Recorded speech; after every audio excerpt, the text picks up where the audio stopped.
Bismillahir Rahmanir Rahim. Alhamdulillahi Rabbil Alameen. Wassalatu wassalamu ala ashrafil anbiya'i wal mursaleen. Sayyidina wa habibina Muhammad ibn Abdullah wa ala alihi wa sahbihi ajma'een. Welcome to lesson number 21 from our lessons from the Akhlaq Adudiya, a book on Akhlaq, or a book on the virtues written by the great Imam Qadi al-Qudat Abdurrahman bin Ahmad bin Abdul Ghaffar al-Iji al-Shirazi rahimahullahu ta'ala wa nafa'ana bihi fi ad-darain. Ameen. So we are continuing with our lessons on the sub-virtues of courage.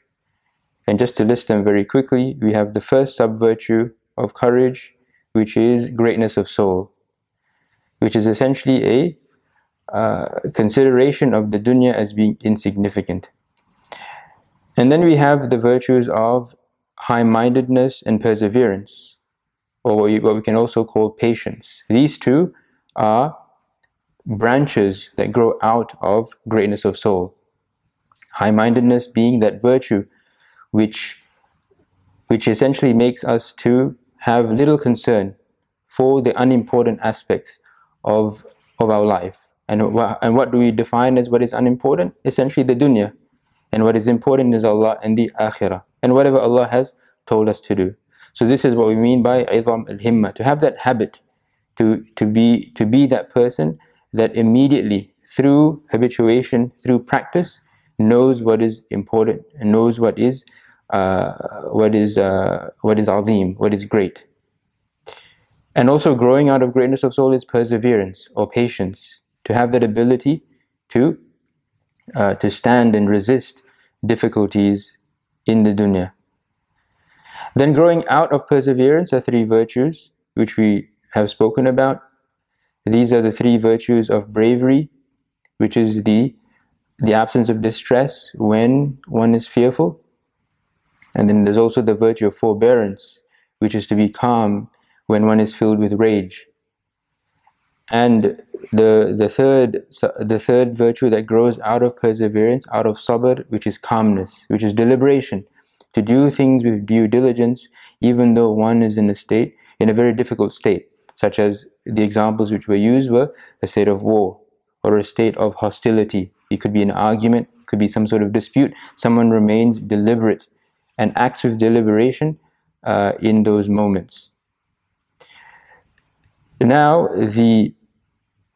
the next sub-virtue which grows out of courage is the sub-virtue of humility, at-tawadu. And this actually grows out of the first sub-virtue of courage, which is the sub-virtue of greatness of soul. The sub-virtue of greatness of soul. We'll remind ourselves, what is the sub-virtue of greatness of soul? It is to essentially it is a sort of istihqar. Istihqar is to consider something small, but what are you considering small? Considering small wealth and power, right? That is greatness of soul. Istihqar al-dunya, istihqar al-mal, and istihqar al-jah, right? Someone who considers wealth as insignificant, someone who considers fame and power as insignificant, but rather considers other things significant. They consider Allah significant. They consider the akhirah significant. But what else do they consider significant? This is the virtue of humility. It is, I'll read it in the Arabic first, at-tawadu isti'zam. So it's someone who is considering something significant. Isti'zam dhawil fada'il wa man dunahu fil mali wal jah. Right? Humility is regarding people of virtue and those lesser in wealth and fame as significant. So they don't consider wealth and fame as significant. Oftentimes unfortunately, this is someone with a nafs, or someone with a nafs that is غير مهذب, as in it's unworked on, for lack of a better word. They would, as in we know that they would probably lean more towards considering wealth and power as significant, and there are examples of these that exist. But a person of virtue, what would they consider as significant? They would consider people of virtue significant. They would consider people who have character, people who have courage, people who have wisdom, people who have the virtues. They're not just virtues of character, but we also have devotional virtues in Islam. Right? What are examples of devotional virtues? Prayer, charity, all of these. So people of virtue are regarded as significant. But not just that, but also people who are lesser in wealth and fame. These people are also significant. And we know we can understand this very easily when we understand the opposite, which is the vice of arrogance. And we know one of the aspects of the vice of arrogance. What is one of the definitions of the vice of arrogance? Looking down on people, right? Looking down on people. So obviously the opposite, which would be humility, is not to look down on people, but to raise people, to see in people virtue, rather to look down on people and recognize them for their faults. So humility is draws out of that, draws out of recognizing what is truly important, which would be the virtues, which Allah has commanded us to acquire, and likewise also to see value inherent in people in and of themselves, not to consider people important just because they have wealth, not to see people important just because they have power and influence. So this is what we define as humility. So let's read a little bit from one of the commentaries on this text. So the commentator he defines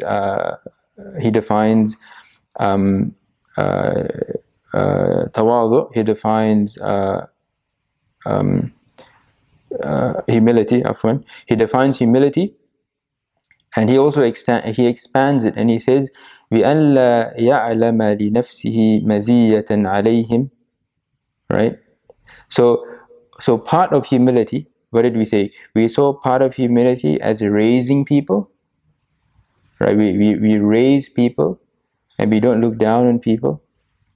And it's also about recognizing what is truly important, which are the virtues, but also to recognize that there's actually nothing really extra special about the person themselves, right? بِأَلَّا يَعْلَمَ لِنَفْسِهِ مَزِيَّةً عَلَيْهِمْ. To not think, for example, they might encounter people in their lives, but they remind themselves always that there is nothing especially special about them above other people. بل ينزل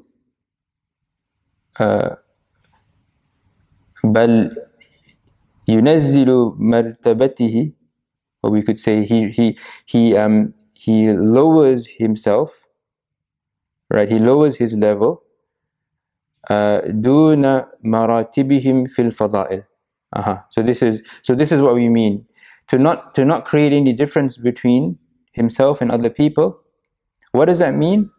To actually recognize that, okay, my character is lower or is less than the other person's character. And why is that important? حتى لا يكون أو حتى لا يكون نفاقا, so that it doesn't become hypocrisy. So this is a really interesting discussion, because we don't want to understand humility just as lowering yourself, right? Because what does that? Because humility is actually not about yourself. Humility is not about ascribing lowness to ourselves. Rather, it's a mix. It's a combination. It's a combination of both raising others and lowering yourself. So it's two factors. Because if someone actually lowers themselves too much, then the issue with that is that could actually produce a sort of kufranun ni'mah, a sort of rejecting of blessing. Because one of the greatest blessings that Allah has given you is His life, the blessing of existence, the blessing of iman. So all of these things need to be valued. The individual has to value these, really has to value these blessings. So they can't. So it's very important that they see meaning in that they see meaning in these gifts that Allah has given them, and they don't lower themselves too much, because that will result in a vice of deficiency. But once again, right, whenever we speak about virtue, we always speak about a balance between two extremes. So there is a recognition that of the blessings that Allah has given you, the blessings of existence, the blessings of ongoing life, the blessings of faith, the blessings of knowledge, the blessings of virtues, right? The ability to act in a good way. These are all great blessings that we need to acknowledge that Allah has given us.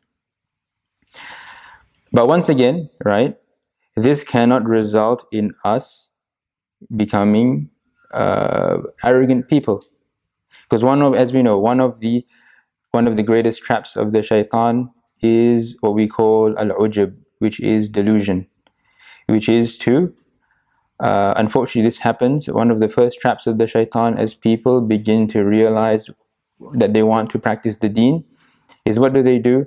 Is that the shaitan traps them and tells them, okay, all of these things that you've done now, they've come from you. And then that trap causes them to become arrogant. But reflecting, this is a little bit of a tangent, but reflecting on Surah Al-Fatiha and the order of the verses is actually a great source of teaching to prevent us from falling into this trap of al-ujub. What does Allah say in the Fatiha? A'udhu billahi minash shaitanir rajim. He says, وَإِيَّاكَ نَعْبُدُ وَإِيَّاكَ نَسْتَعِينُ. So when we reflect on the verse, وَإِيَّاكَ نَعْبُدُ, you we worship. So the ulama of tafsir, they mention there's wisdom in why. One of the wisdoms, there are many wisdoms, why does إِيَّاكَ come before نَعْبُدُ? Why? Because Allah is first and then worship. Right? Our worship is only important because it connects us with Allah. So someone that focuses on themselves and their worship and instead of Allah has missed the point. Right? So we're reminded whenever Allah creates within us virtues, that whether we perform a virtue of worship, or we perform an act, a good deed to others, we always remember Allah first. And then likewise, the ayah continues, right? إِيَّاكَ نَعْبُدُ وَإِيَّاكَ نَسْتَعِينُ. Only you we worship, and only you we seek help. So there's a reminder in that verse that, okay, our ibadah, our worship of Allah, and any good deed that we do actually comes from Allah's isti'anah. It comes from Allah's help. So it begins with Allah. It begins with a worship of Him. He is first, and then our worship. But even then, our worship relies on His isti'anah, on Allah's help. So this is one of the antidotes, one of the remedies of ujub or self-delusion, which the ulama mention. So back to the discussion on at-tawadu, on humility. We mentioned that humility consists of, firstly, a balanced sort of lowering of yourself. Right? We don't want to be people that reject blessings of Allah. Right? Allah has given us huge blessings, and we mentioned it earlier. Blessings of existence, blessings of faith and life, and we can really reflect on all of the blessings that Allah has given us, and this is a huge form of takreem, a huge form of honoring which Allah has given us. But once again, this cannot lead us to believing ourselves to be better than other people, right? So what do? We look at other people, but we negate any sort of idea that we could be better than other people. Rather, we always lower ourselves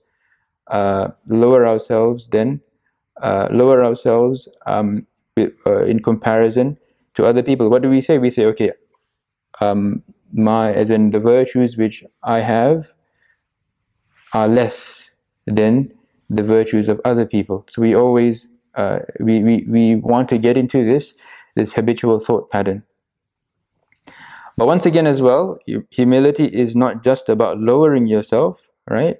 But it's also about raising other people, to recognize that other people are possessors of virtue, to focus on that. That's why husn al-dhan is so important. Husn al-dhan is actually having a good opinion of other people is actually one of the ways to develop humility.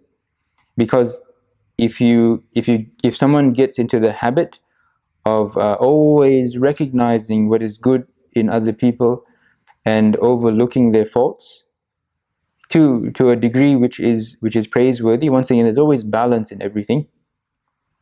And someone gets into a habit of always recognizing the good characters, the fada'il, the virtues of other people, then naturally what comes forth is humility. And it won't be a forced, right? It won't be a forced humility. Perhaps humility has to begin forced in the beginning.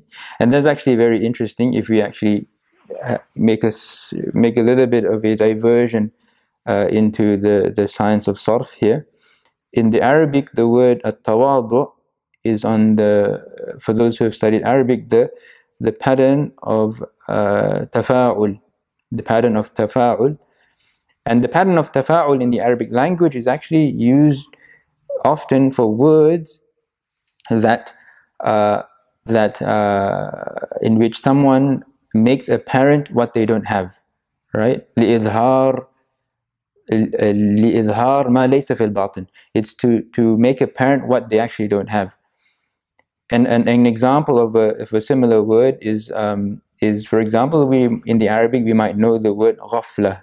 Ghafla is to be unaware. But someone can pretend to be unaware, and that is called taghaful, like on the same pattern as tawadu, right? So how does that connect with the word tawadu? Because the verb wada'a or wada' or the masdar of di'ah means to be low, right? Wada'a is the opposite of rafa'a. Wada'a is to place low, rafa'a is to raise.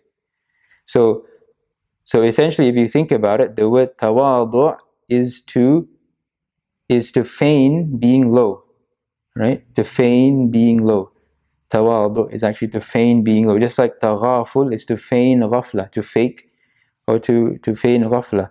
Or we have tanawum, tanawum is to feign nawm, to feign sleeping. But that highlights, what is it? That highlights the beginning. The ulama mentioned that's the beginning of humility is tawadu, which is to feign. Oftentimes the beginning of a virtue is to really force ourselves to do it. So to feign being low.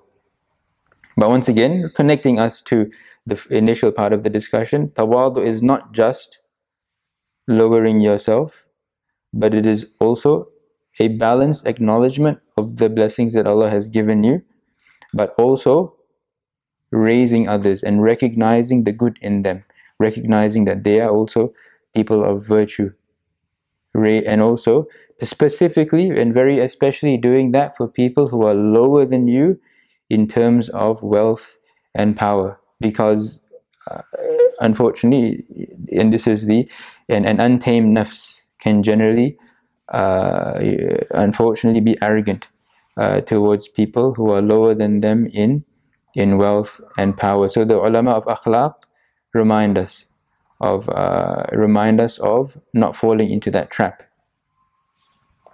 What is also interesting is that the ulama mentioned that one of the ways to attain humility is to recognize what we all share as humanity. What do they say?